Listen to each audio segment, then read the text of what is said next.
Neri y Jessica Fuentes. Por Comunicadores MX. Escuelas en Movimiento. Escuelas en Movimiento.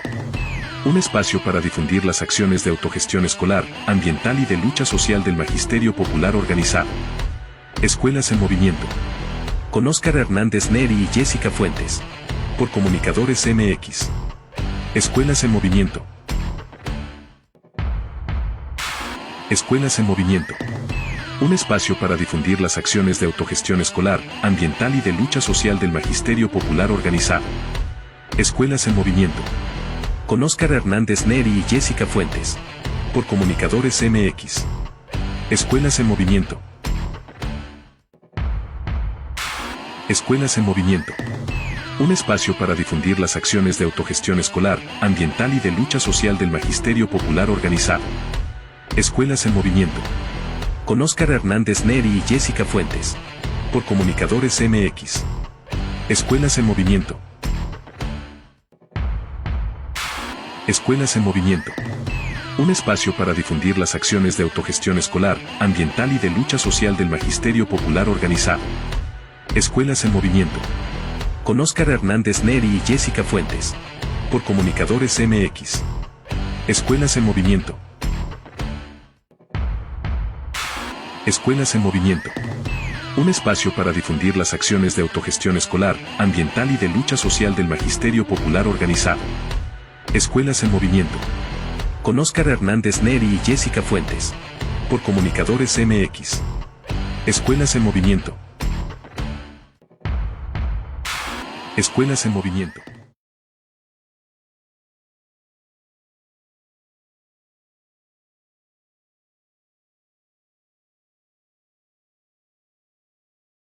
Nosotros somos Óscar Hernández y Jessica Fuentes y el día de hoy tenemos un invitado especial, el doctor Marco Eduardo Murueta, quien es doctor en filosofía y licenciado en psicología por la UNAM.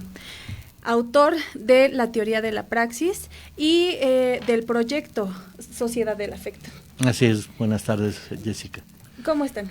Muy buenas tardes, Jessy, muy buenas tardes, bienvenido, Marco, muy buenas tardes a todos nuestros seguidores, a todos nuestro amable público, quienes nos acompañan el día de hoy y quienes nos acompañarán posteriormente. Tenemos un gusto enorme por tener con nosotros en el estudio de Comunicadores MX en una emisión más de Escuelas en Movimiento. Le recordamos a nuestro público, la misión de este programa es visibilizar las experiencias, los proyectos que las escuelas del magisterio organizado, del magisterio popular, las escuelas de organización, como se les ha llamado también, tienen en nuestra entidad o en otros estados de la República. En esta ocasión vamos a dedicar nuestro programa a conocer una propuesta teórico-práctica, práctica deberíamos decir, que es la sociedad del afecto. Un planteamiento sin duda que constituye un referente para todos aquellos que estamos buscando un nuevo proyecto de nación, para aquellos que necesitamos referentes para que la escuela, la educación, nuestra actividad cotidiana, se encamine en pos de un proyecto de nación, de un proyecto de sociedad. Pero antes de entrar en materia, doctor Marco, Jessy, si me permites, sí, claro. Vamos a recordar a nuestro auditorio sobre el 5º Congreso Internacional de Transformación Educativa. Así es. Vamos a ver el video. Vamos a ver un video y enseguida agregamos un poco de información. Entonces, nos encontramos en un minuto más.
Pues ahí está un promocional de este importante evento de carácter académico.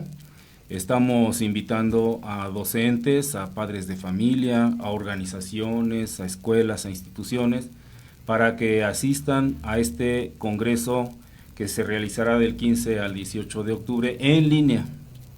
Y casualmente tenemos, nuestro invitado es también el co-coordinador del comité organizador de este quinto congreso. Hemos tenido ya exitosos congresos, los previos, que el Consejo de Transformación Educativa, junto con diversas instituciones educativas, vienen realizando cada 2 años. También se ha hecho distintas actividades, incluso internacionales. El Consejo de Transformación Educativa ha trascendido los límites de nuestro país y ha podido hacer distintos eventos en otros países, particularmente en Latinoamérica, y uno en Italia incluso. Y uno en Alemania también. Uno en Alemania.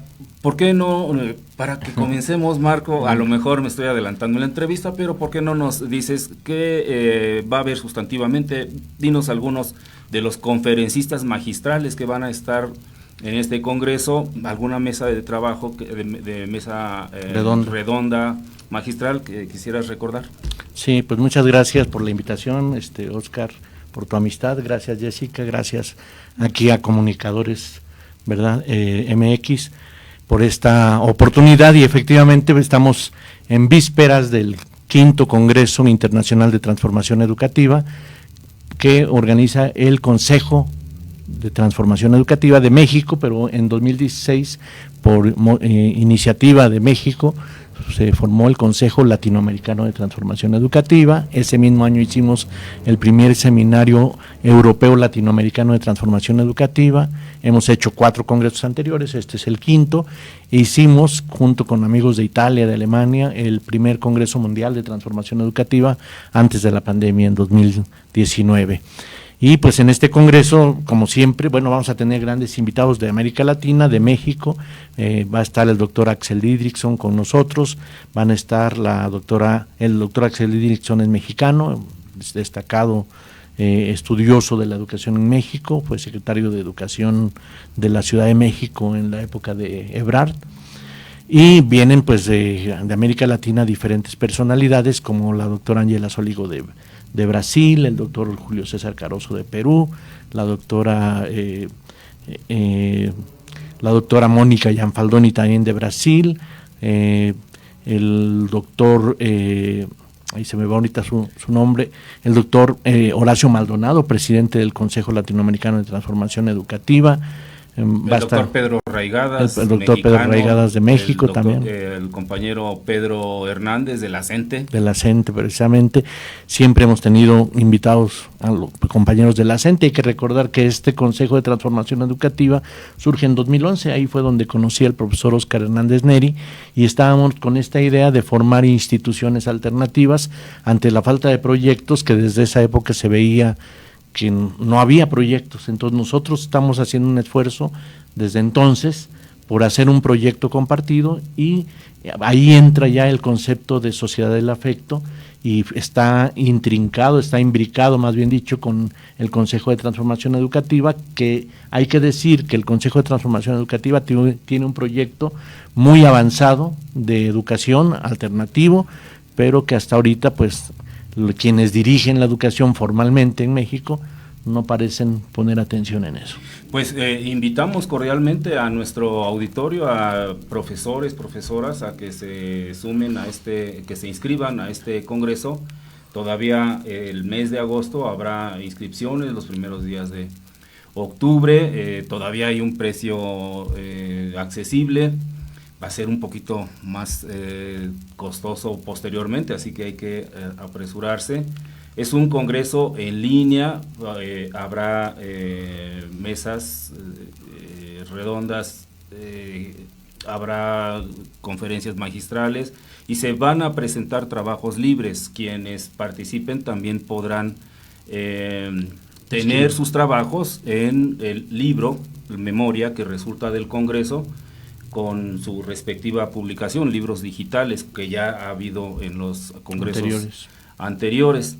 Quienes estén interesadas, quedan cordialmente invitados. Hay que entrar a la página transformación-educativa.com. Sí, transformación-educativa.com. Sin acento, sí. Esto hay que apresurarse.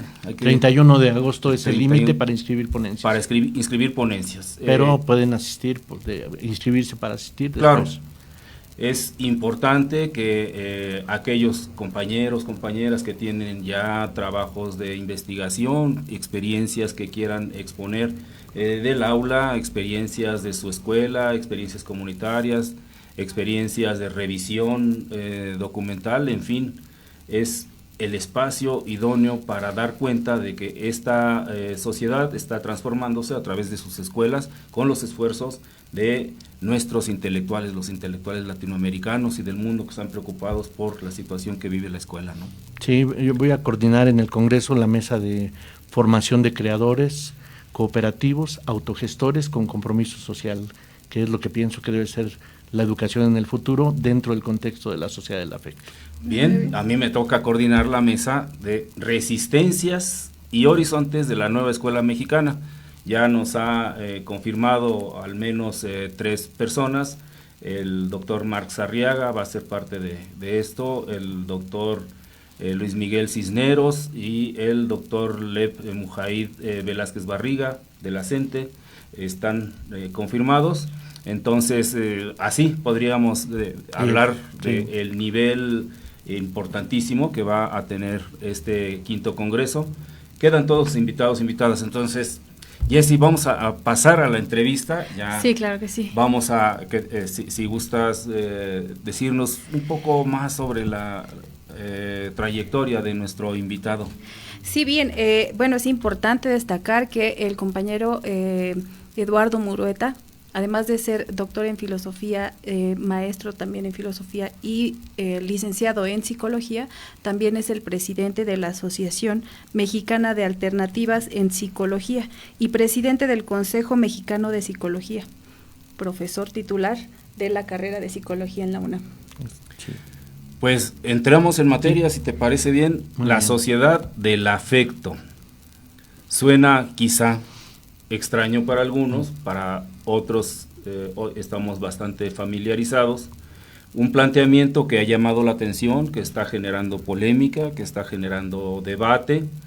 Un planteamiento que está soportado teóricamente desde la filosofía, desde la praxis.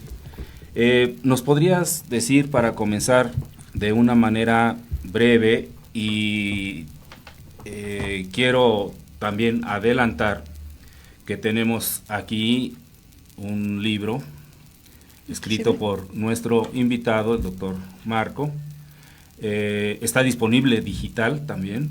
Este texto da cuenta de esta propuesta trascendental.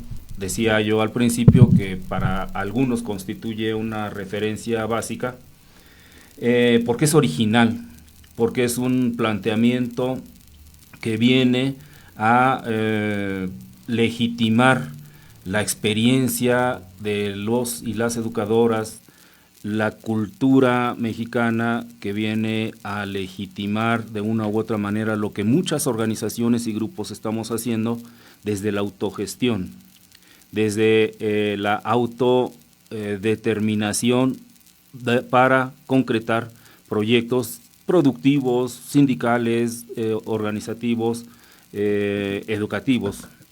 La sociedad del afecto.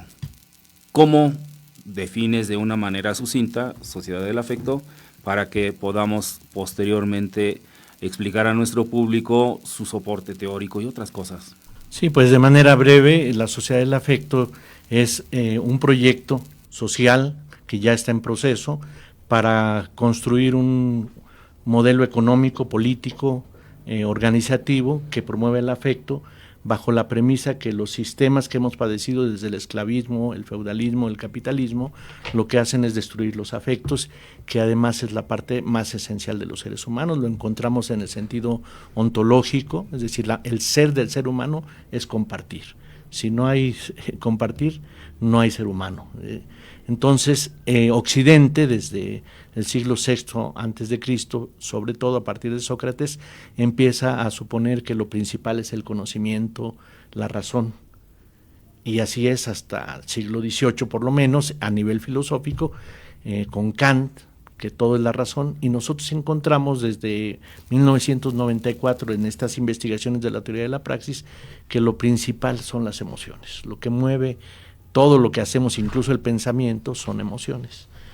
Y después vi que Freud, por ejemplo, y Skinner en psicología, Freud pensaba que toda la motivación era la búsqueda del placer, sobre todo de tipo sexual. Y Skinner más o menos lo mismo, pensaba que había que hacer cosas para que te dieran de comer, ¿no? Es decir, todo biologizado. Y yo empecé a hacer investigaciones y encontré que lo principal motor de la vida humana era el afecto, el amor y el odio.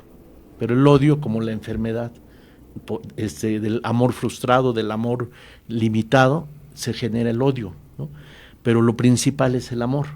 Y entonces empezamos a ver cómo esto tenía un papel en la vida cotidiana, más que el comer, más que el sexo como tal, y luego empezó la época de la sociedad del conocimiento, precisamente, que es todo este enfoque occidental, que el que sabe más, el que tenga más competencias, va a tener mejor desarrollo, y eso lo vimos claramente, y se ve claramente, pues, que es una ilusión, que no es cierto, que los que saben más no son los que viven más holgados, digamos, y que tampoco el saber es poder.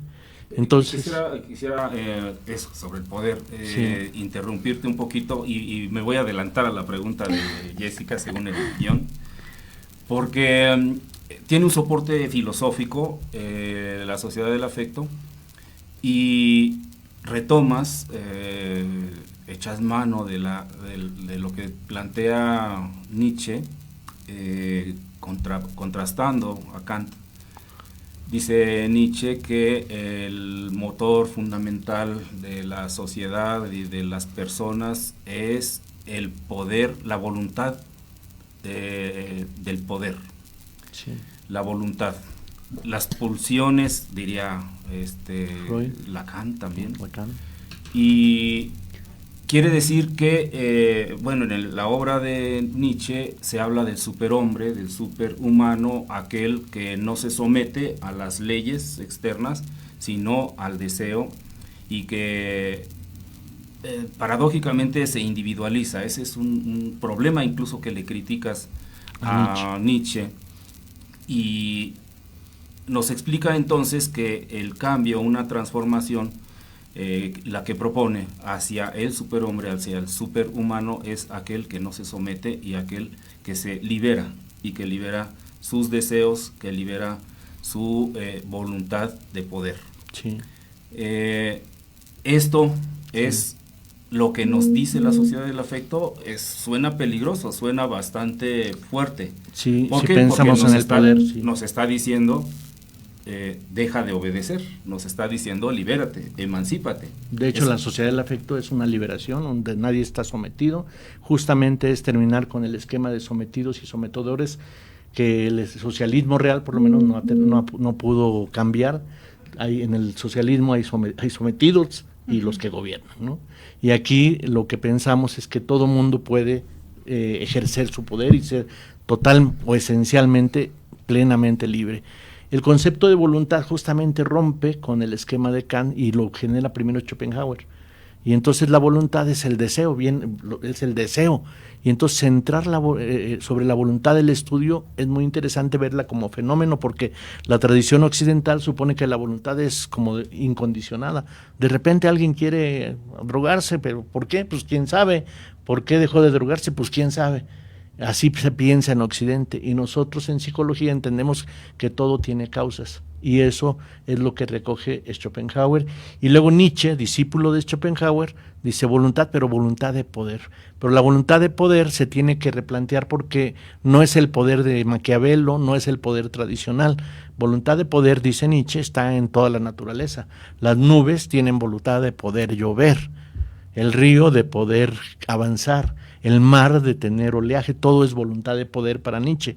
Y los seres humanos, pues tenemos voluntad de realizarnos, desde que el niño, el bebé toma una sonaja y mueve la sonaja, esa es voluntad de poder, la sensación de poder hacer. De hecho, en el Anticristo, Nietzsche dice que lo bueno es el poder, la sensación de poder, la voluntad de poder y el poder mismo, ¿no? Y la sensación de poder es sentir que puedo.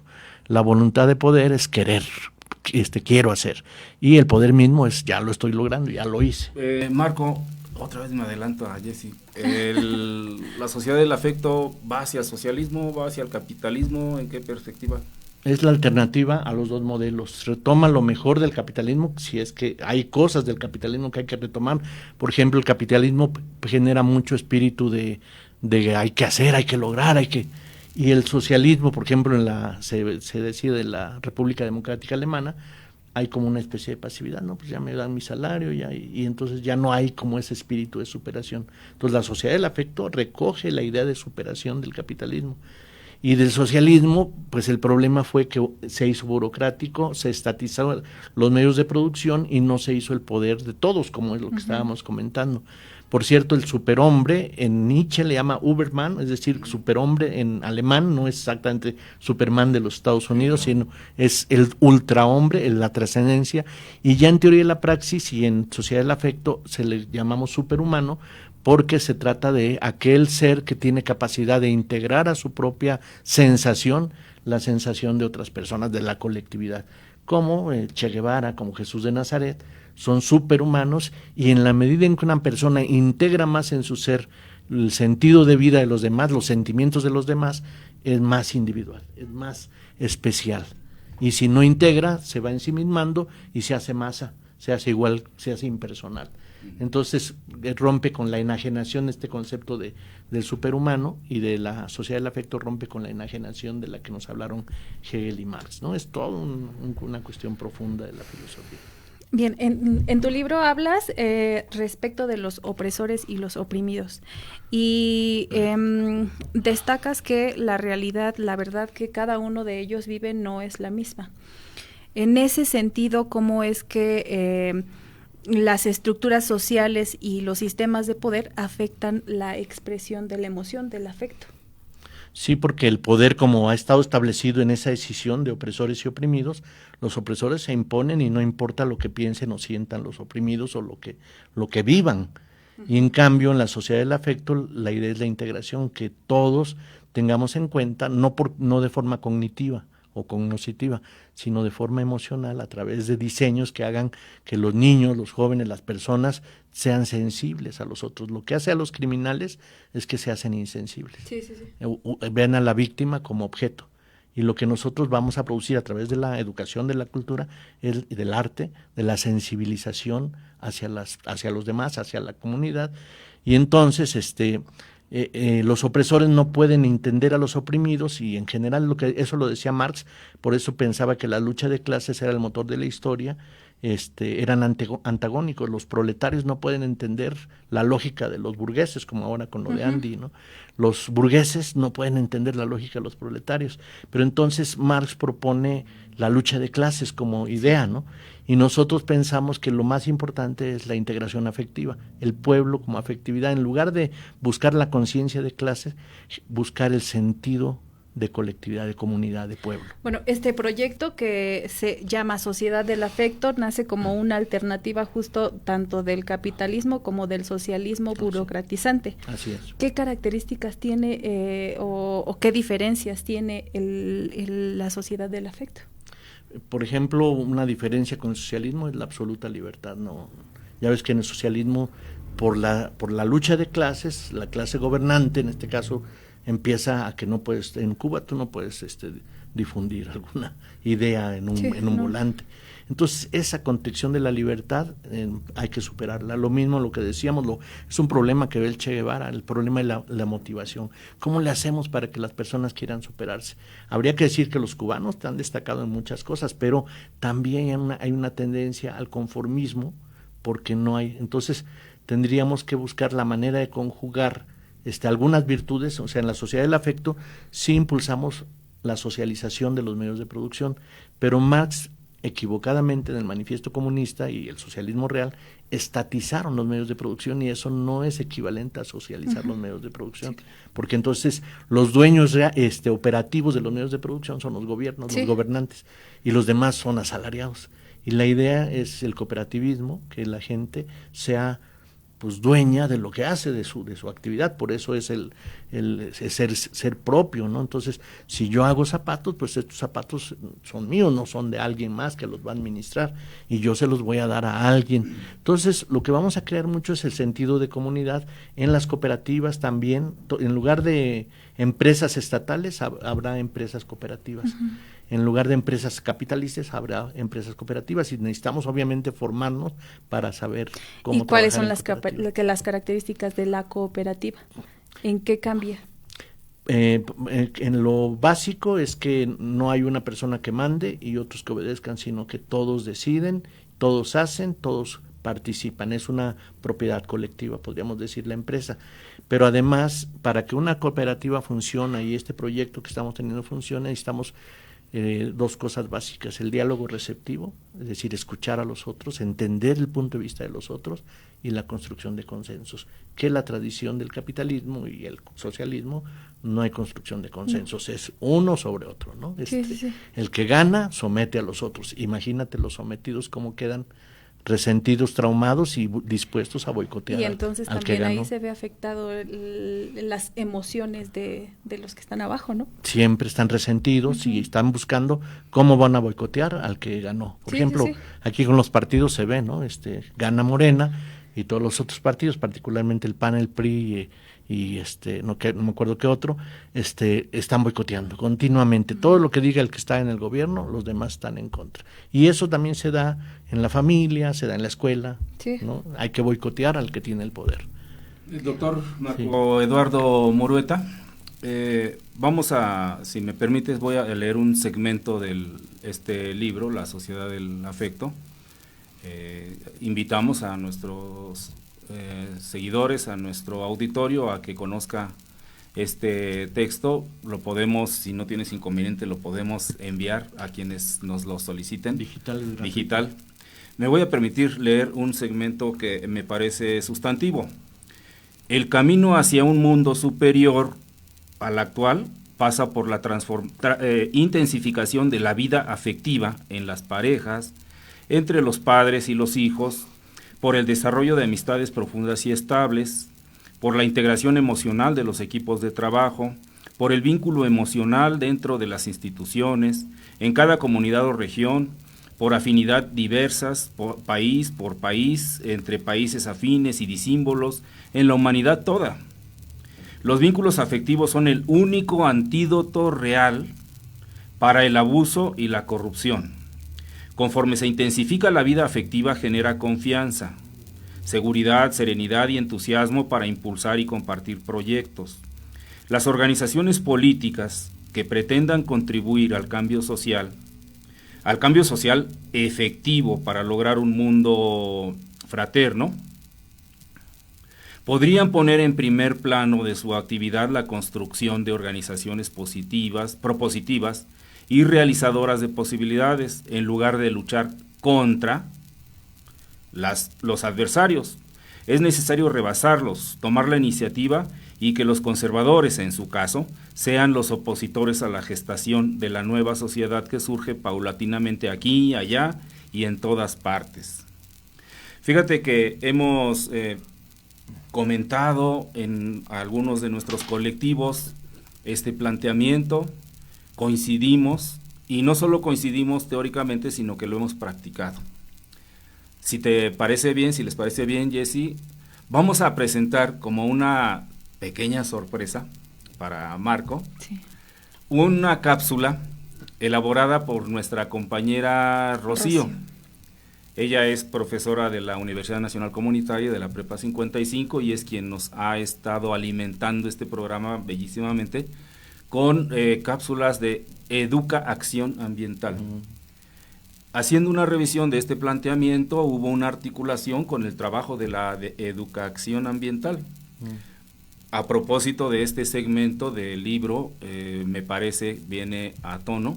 Vamos a ver, si nos permiten, vamos a ver esta cápsula y comentamos enseguida. Vamos. Volver a la comunidad es volver al origen, es retejer hilo por hilo, la trama de lo comunitario, allí donde la vida se comparte y se cuida. Es recomponer la relación rota con la naturaleza, reconocer que somos tierra y agua, viento y fuego, que en cada amanecer hay un espejo donde la humanidad se reconoce como parte fundamental del todo. Reconectar la mente y el cuerpo, el pensamiento y la emoción, para que la acción sea fruto maduro de esa unión. La praxis humana, cuando nace de este encuentro, es integral y transformadora. No separa, no fragmenta, no domina, sino que enlaza, integra y acompasa. Somos historia natural y social al mismo tiempo, Marx lo recordó. No hay humanidad sin naturaleza, ni naturaleza entendida sin humanidad. La ciencia moderna, en su afán de diseccionar y clasificar, olvidó esta verdad sencilla, rompiendo la totalidad en piezas frías. Pero existe otra mirada, la dialéctica, que abraza la diversidad y reconoce la interdependencia de todo lo que vive. En ese horizonte regresan las antiguas formas de ayuda mutua, el tequio, la minga, la mano vuelta. Prácticas que no preguntan qué me das, sino cómo nos cuidamos. En ellas, la cooperación es costumbre y el afecto norma. Son semillas para una cultura que respete lo vivo, que practique la justicia, que sepa organizarse desde el corazón. La comunidad es en esencia un entramado de relaciones vivas entre almas que comparten un territorio, una historia, una cultura o un propósito común. No se reduce a un lugar ni a un número de habitantes, es el tejido de vínculos, afectos, responsabilidades y apoyos mutuos que se construyen día a día. Defender la naturaleza es defendernos a nosotros mismos. No hay bosque sano sin comunidad viva, ni agua limpia sin justicia social. La lucha ecológica y la transformación de las estructuras que dañan la vida son un mismo camino. Solo una praxis afectiva y comunitaria podrá abrir las puertas a un futuro sustentable, justo y profundamente humano. Desde la visión de la sociedad del afecto, este camino se construye con la fuerza de la educación ambiental, una pedagogía del hacer que vincula el conocimiento con la vivencia, la conciencia con la cooperación y la educación con la acción concreta para cuidar la vida. Educar no solo para saber, sino para sentir y actuar, para que cada gesto, cada decisión y cada proyecto lleven en su raíz el compromiso de preservar la tierra, el agua, el aire y todas las formas de existencia. Así, la educación se vuelve siembra y la acción cosecha de un porvenir donde la comunidad y la naturaleza florezcan juntas. Gracias.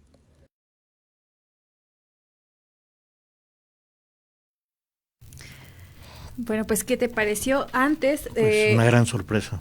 Antes comentarte y darte un poquito más de contexto, Mayagüel, el espacio que te mostramos es un espacio en el que hay muchas opciones educativas. Es una de las sedes de la Universidad Nacional Comunitaria, además es extensión de la Escuela Preparatoria 224 Chocolín. Y bueno, como vemos, hay distintos diplomados y también se llevó a cabo un curso de verano, además de ferias de salud, temazcaleadas y demás. Este espacio, bueno, se ha orientado no ha perdido de vista, ha puesto el dedo en que la formación del individuo sea íntegra, ¿no? En ese sentido, y conforme la sociedad del afecto, me gustaría preguntarte qué papel puede o juega la educación en la formación de ciudadanos capaces de contribuir a la sociedad del afecto. Sí, pues es muy importante, por la sorpresa está muy bonita. Agradezco a la compañera Rocío por el documental y obviamente quisiera copia para poderlo difundir, pero capta muy bien esto de la separación, ¿no? Que es lo clásico de Occidente, por un lado ser humano, por otro lado la naturaleza, la mente, el cuerpo, la emoción, la cognición y la acción, todo lo separa. Y este proyecto de Sociedad del Afecto surge en México, pienso yo, por nuestros ancestros, ¿no? También por la contribución de los pueblos originarios que tenían una actitud, diríamos, visto filosóficamente, dialéctica, es decir, cósmica, como diría Vasconcelos, esta integración con el todo que es propio, mientras que Occidente, incluso Oriente, ven a la naturaleza, Occidente para usarla y Oriente para contemplarla. Y Mesoamérica, México, nuestra historia, para estar integrado y en ritmo con la naturaleza. Con la Pachamama. Con la Pachamama. Entonces, la educación pues es un componente esencial porque es a través del cual se construyen maneras de ser, pero desde luego no solamente educación. La educación en la escuela tiene que estar vinculada con economía, con cooperativa, ¿no? Con leyes también, con procesos de decisión colectiva. Entonces eso se puede hacer desde la escuela, pero desde luego, digo, la escuela nueva, lo que le criticó Freinet a la escuela nueva, que de Piaget y de Eckerl y de Montessori, sí, es que los alumnos aprendían, digamos, en Neil, en Summerhill, a ser libres y a tener asambleas, pero luego chocaban con la comunidad, porque salían de ahí y era otra cosa. Entonces Freinet lo que propone es la educación popular, es decir, la acción y la reflexión sobre lo que realmente está pasando en el mundo. Y entonces eso se vincula bastante con lo que va a ser la propuesta pedagógica de la sociedad del afecto, de generar el afecto hacia la comunidad a través de la acción hacia la comunidad. El abuso, como decía lo que leyó el profesor Oscar, el abuso es cuando hay esta disociación. Entonces una persona que no ama, pues puede abusar del otro, pero una madre que ama a su hijo, imagínense que los dos tienen hambre, el hijo y la madre, y hay un poco de pan, y la madre ¿qué hace? Le dice a su hijo, volteate para allá y se lo come. No, resulta que goza más la madre de que el pan esté en el estómago de su hijo que en su propio estómago. Y eso es el afecto. Entonces, el Principito de Saint-Exupéry nos enseña que el afecto se crea en la medida en que haces algo por eso. Lo que hace valiosa tu flor, dice el zorro, es el tiempo, el esfuerzo que le has dedicado. Entonces, si los niños se la pasan haciendo sumas, restas y cosas que sin sentido, pues no entran en vínculo con la comunidad. Entonces necesitamos que los niños desde la escuela, como se ve en el video, empiecen a hacer cosas con la comunidad, la sientan como parte de sí mismos y entonces no podrán abusar de ella. Déjame preguntarte, ahora la nueva escuela mexicana, en todos sus libros y sus documentos básicos, ponen en el centro a la comunidad, ponen en el centro de los procesos educativos a la comunidad. No nos explicitan qué es la comunidad o qué cosa no es la comunidad, pero está ya en el terreno del trabajo cotidiano de las maestras y los maestros, no porque se les haya convencido, sino porque ahora es una indicación, porque ahora es una instrucción, seguir al pie de la letra los libros de texto y seguir los preceptos de la nueva escuela mexicana. Uno de ellos es la vinculación de la escuela con la comunidad. Dicen el programa Aula Escuela Comunidad, PAEC. Y ahora, por obligación y por trámite, todos los maestros tienen que involucrar a estudiantes y grupos en proyectos comunitarios. Se está aprendiendo, se está empezando a implementar. Nosotros lo hacemos desde hace mucho tiempo. La Prepa 55. Sí, pero se hace ahora este énfasis en la comunidad. ¿Cómo juzgas desde la perspectiva de la sociedad del afecto la nueva escuela mexicana en este ámbito, el de la comunidad? Pues la idea, creo que la retoman, está bien, pero no la saben instrumentar. Una de las cosas que he observado es que cuando hablan de la comunidad, casi siempre se refieren más a la comunidad escolar en cuanto a vínculo directo, y las comunidades fuera de la escuela solamente son analizadas. Se analiza el problema de la basura, de la contaminación, pero no se hace nada respecto a la basura y a la contaminación, como sí lo haría por el enfoque de Freinet. Vamos a hacer desde la escuela. Ahorita los niños tendrían que estar escribiéndole, por ejemplo, a Netanyahu, ¿no?, sobre Gaza. Eso sería muy bueno, vincular a los niños con el mundo. Entonces la nueva escuela mexicana sigue manejando un currículum, aunque más no tan tradicional de asignaturas, pero un currículum donde todos los niños tienen que aprender más o menos lo mismo. Incluso me dicen algunos maestros, dicen, bueno, dicen que hagamos todo por proyectos, a los niños les gusta, pero luego quieren que pasen las evaluaciones establecidas, ¿no? De tradicionales, que llenen los formatos, aparte hay mucha burocracia. Y no se escuchó a los maestros, o sea, es una cosa otra vez que se hizo en escritorios y se dijo, hágase esto, y los maestros se tienen que apegar. No hay esta sensación de vinculación, de participación de los maestros. Entonces, en ese sentido, vuelve a ser tradicional, un currículum como recorrido, la homogeneidad de todos los niños, los maestros reproduciendo cosas que un grupo planea, y aunque hay algunos atisbos, incluso utilizan el concepto que yo no lo había oído más que en mi propia teoría, de sentido de comunidad. Eso no está ni en Freire, ni está en otros autores, ni en Vygotsky. Entonces, por eso te digo que parece como que nos medio escuchan y luego lo tergiversan. Entonces dicen que hay que crear sentido de comunidad, pero no saben cómo crear sentido de comunidad. No nos entrevistaron al Consejo de Transformación Educativa, que tenemos todo un proyecto muy interesante. Entonces, imaginemos que la escuela genera cooperativismo y luego salen de la escuela y a ser empleados. Sí. Entonces tendría que irse articulando con la promoción de empresas cooperativas, donde esos niños, desde la primaria, desde la preescolar, secundaria, ya están construyendo sus empresas cooperativas y no quieren ser empleados, porque sigue el esquema de termina tu carrera o prepárate un poco más para que logres un empleo, y en el empleo vas a hacer cosas que no son parte de ti, ni cosas creadoras, y incluso en la nueva escuela mexicana está que los niños asimilen, que voten un poco la democracia en el sentido burgués, la votación, a ver quién gana, pero no está en la idea de que construyan posibilidades, que sean creadores, que es lo que nosotros queremos promover, niños creadores, generadores de empresas, y no que piensen en ser empleados, ser usados por otros, que sería la clave de la enajenación. Doctor Marco Eduardo Murueta, hoy en Escuelas en Movimiento, donde analizamos experiencias y proyectos de escuelas del magisterio organizado en el Estado de México. En nuestros colectivos hemos tenido preocupaciones fuertes en el sentido de lo que viven los jóvenes, los niños, la violencia, en casa, en la cuadra, en la calle, el individualismo que padece nuestra sociedad hace ver que el señor con coche no respeta a los peatones, el señor con tráiler no respeta al señor con coche ni a los motociclistas. Los motociclistas son mucho más poderosos por su máquina respecto de los casco. Y bueno, la sociedad está en franco deterioro, en una decadencia que deviene del individualismo, del egocentrismo, en el que solo yo, primero yo, después yo y al último yo, y eso se está aprendiendo, se sigue aprendiendo en las escuelas.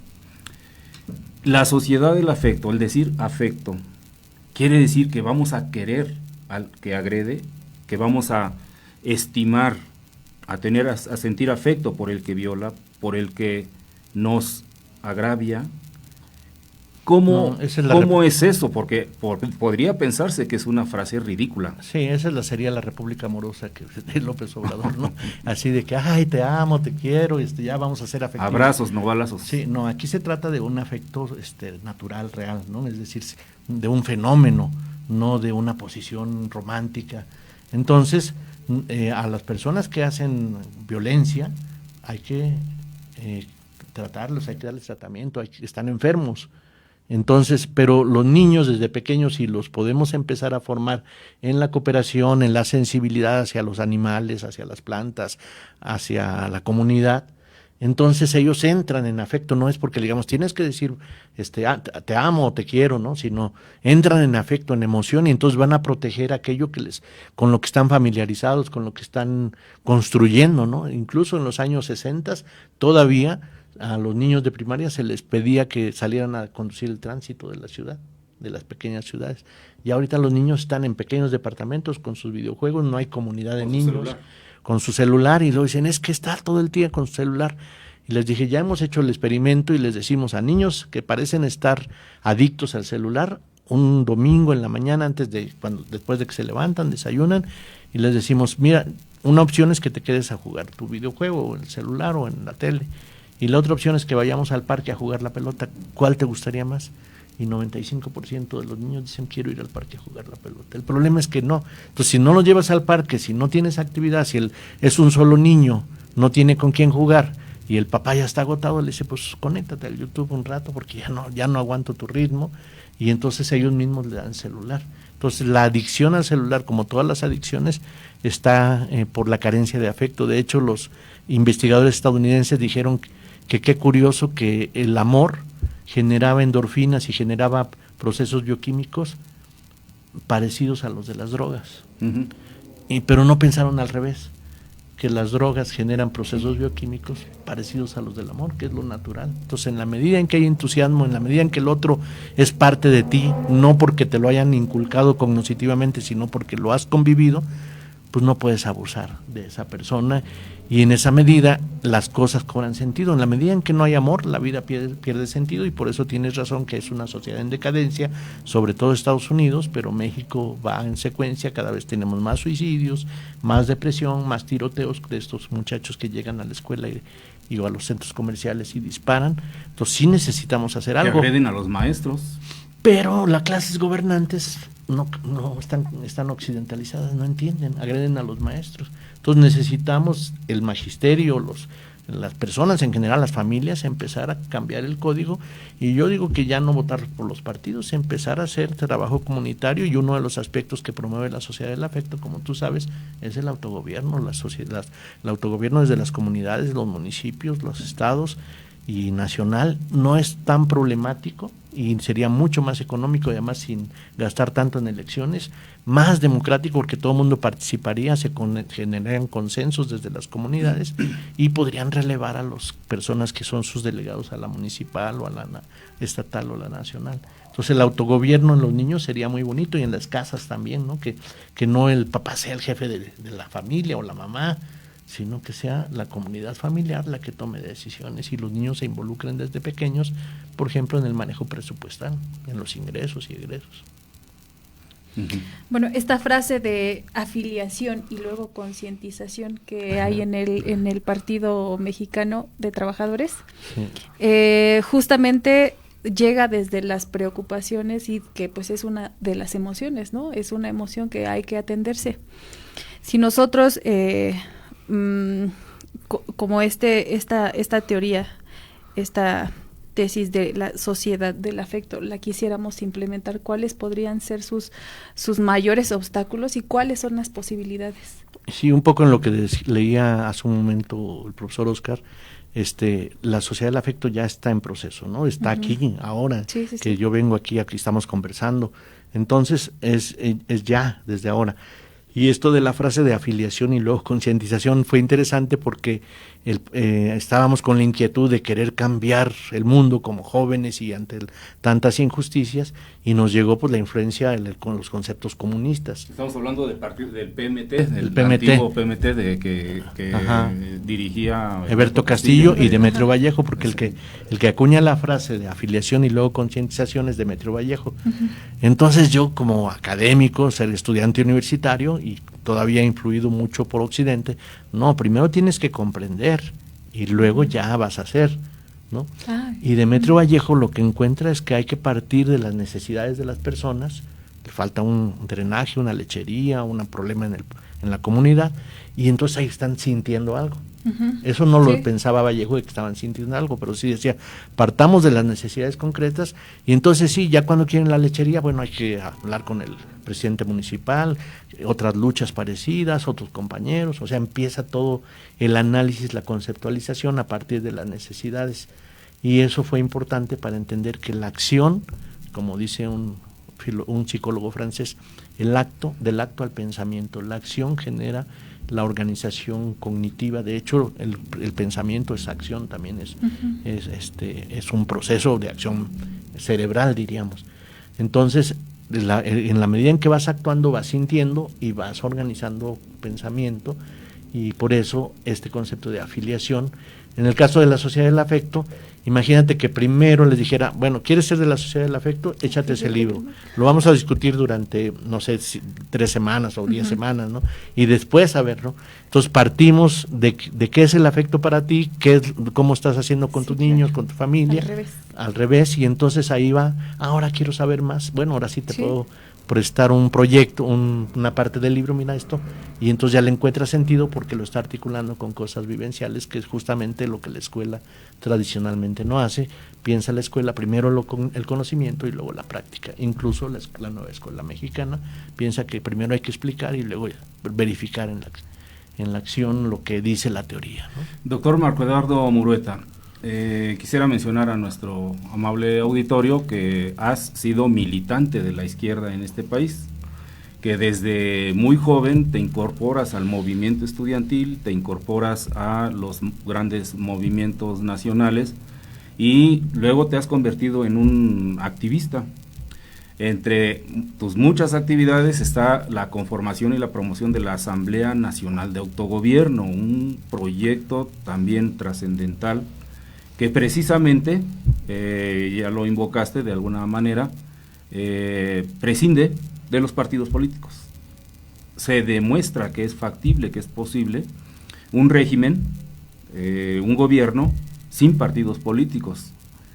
Si te parece bien, esto lo vamos a dejar para un siguiente programa, porque la Asamblea Nacional de Autogobierno, que ha sido ya constituida y que está dotándose de una estructura nacional, puede estar en cualquier organización, comunidad, municipio, estado y en el país en general.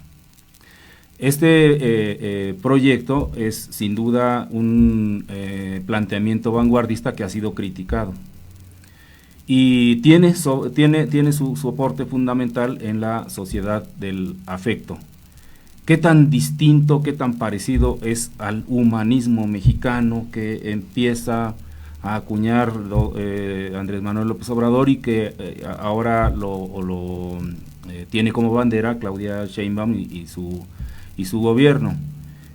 ¿Ves similitudes? ¿Ves alguna posibilidad que se acerque a la sociedad del afecto? ¿Cómo ves la 4T en el humanismo mexicano?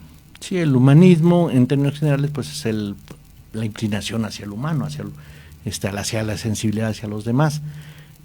Fíjate que recientemente publicó un artículo de su hijo, de Agustín Ortiz Pinchetti, y rememorando el despertar de Ortiz Pinchetti, que murió hace un año, y entre otras cosas decía que Ortiz Pinchetti era muy creyente y que por eso también se empataba con López Obrador como creyente López Obrador.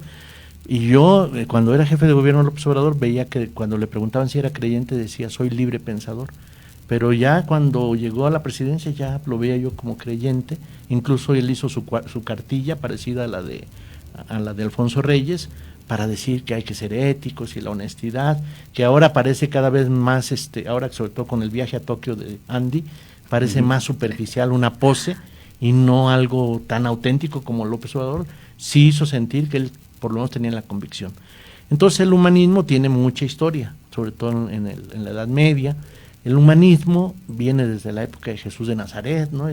Ama a tu prójimo como a ti mismo, que podríamos decir que es precursor de la sociedad del afecto. Pero hay una diferencia importante entre el humanismo y el proyecto de sociedad del afecto. El humanismo parte de la libertad incondicionada. Tú decides si quieres, si eres bueno, si eres malo, como si la voluntad no estuviera generada por un proceso. Y la sociedad del afecto, la idea no es que tú trates de ser afectivo, como lo entendió López Obrador con la República Amorosa, sino que te vincules con la naturaleza, con la comunidad, con los animales, con las personas, de tal manera que sientas cosas, que se te generen emociones. No es una consigna. Entonces el humanismo es más una consigna, eso. De hecho, el humanismo mexicano no existe, es un eslogan.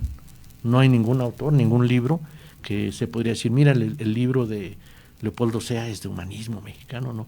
Eso se ve que López Obrador invitó a Fernando Sabater y le dijo, oye, pues mira mi proyecto, cómo estoy haciendo, ¿cómo le puedo llamar? Y yo creo que Fernando Sabater, que es humanista, le dijo, pues llámale humanismo mexicano. Y dijo López Obrador, oye, pues qué buena idea. Y es un eslogan. No hay ningún libro, ningún filósofo, ningún autor que hable de humanismo mexicano. Entonces el humanismo parte en términos filosóficos y psicológicos de la libertad incondicionada como sin causas, la voluntad sin causas, y eso es contrario a la ciencia. La sociedad del afecto tiene un enfoque científico en el sentido de que el afecto es un fenómeno que se produce. Vamos a pedirte, estamos ya a pocos minutos de terminar nuestro programa, Escuelas en Movimiento, que nos des mensajes a las maestras y los maestros, los que estamos en movimiento, los que estamos en las escuelas de esta entidad del Estado de México, que próximamente regresamos a clases después de vacaciones. ¿Qué nos dices para que en nuestras aulas, para que en nuestro trabajo cotidiano promovamos la sociedad del afecto? No ese afecto cursi que hemos estado mencionando, sino este afecto en el que, bueno, nos ponemos en los pies, en los zapatos de los otros para sentir, para nosotrificar la causa, el problema, el dolor, la desgracia y el placer los también. Placeres de los otros. Positivo. ¿Cómo hacemos para que rebasemos nuestro individualismo docente, el de mi clase, el de mi materia, el de mis horas, y trascendamos a otra perspectiva en donde el nosotros sea lo que rompa esta dinámica de destrucción civilizatoria? Sí, el cambio de paradigma educativo es la detección de los talentos, la diversidad, que no se vea el grupo homogéneo. Entonces, tengo aquí 5, 10 o 20 o 50 niños, tengo una potencialidad de talentos, de sentires, de vivires, ¿cómo los puedo combinar, ¿no? Entonces yo tengo una misión para la escuela que es más o menos lo mismo para los docentes, solamente que cuando es para la escuela incluye a los docentes, ¿no?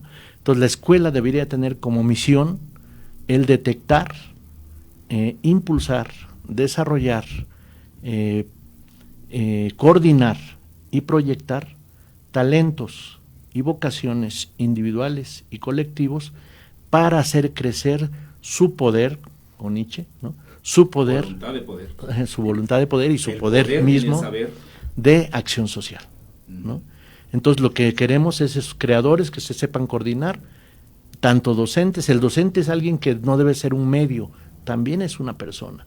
Entonces yo traigo un proyecto, eso sería lo ideal, que el docente dijera, me late mucho el tema de la ecología o de la economía o de la historia, y entonces voy a proponer, voy a convocar a los alumnos a un proyecto que yo les quiero proponer, pero junto con convocar también tenemos que establecer el diálogo receptivo y entonces entender qué es lo que cada uno de mis estudiantes le interesa, le evoca, le nace, y el reto es cómo combino, cómo hago un cóctel de estos ingredientes de talento y de vocación, y lo hago para realizar una obra trascendente. Eso es lo que yo hago desde hace muchos años con mis estudiantes. Ustedes lo están haciendo también en la Prepa 55, lo estamos haciendo, y entonces hay que, no sé, la Sociedad de los Poetas Muertos, hacer a un ladito los cartabones, ya ves que rompen la introducción de cómo es la poesía, se sube a la mesa, pero necesitamos cambiar el punto de vista, pero el error del profesor de la Sociedad de los Poetas Muertos es que no hizo política,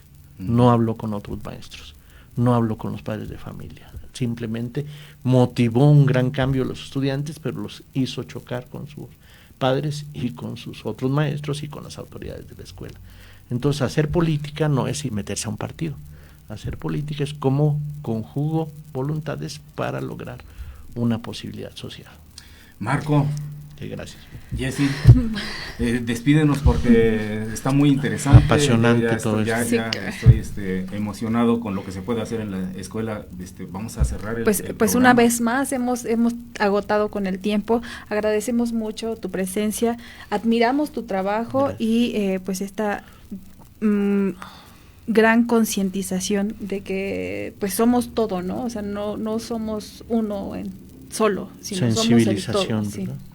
Gracias, Óscar, gracias, público, y cerramos con una cápsula del profe Chucho de Poéticas de la Barbarie. Poéticas de la Barbarie, un estudiante, es una chica, una compañera que hoy nos aporta un poema, y con esto cerramos. Muchas gracias, compañeros en cabina, compañeros que nos han auxiliado, Comunicadores MX, muchas gracias a nuestro público. Nos vemos de hoy en 8 y cerramos con esta cápsula de poemas poéticas de la barbarie. Muchas Hasta gracias. pronto. Gracias. Gracias, Marco. Las artes son fundamentales. Sí. Oh. Hola, soy Dulce Caballero, egresada de la Prepa 55 y les voy a leer un poema titulado Flores de Noviembre. Yo caigo y el año decae conmigo, cala hondo, nos dolemos profundo, la nostalgia no me golpea, envuelve mi mano. Un susurro que se arrastra suave, una pesadez tan ligera, que siento que te trae como cargando un sueño. En ese instante detenido, tu retrato postrado en una mesa, flanqueado por flores y velas temblorosas. Una ofrenda que grita muda, el aire huele a cera, y a palabras que nunca fueron dichas. Su verdad me rompe, no estás. Habito el cuenco de una angustia, en la que resuena tu ausencia. O solo es el viento, o es tu voz en el viento diciendo mi nombre. Dicen que el ambiente cambia en estas fechas, que en el lenguaje oculto del otoño se agazapa tu regreso.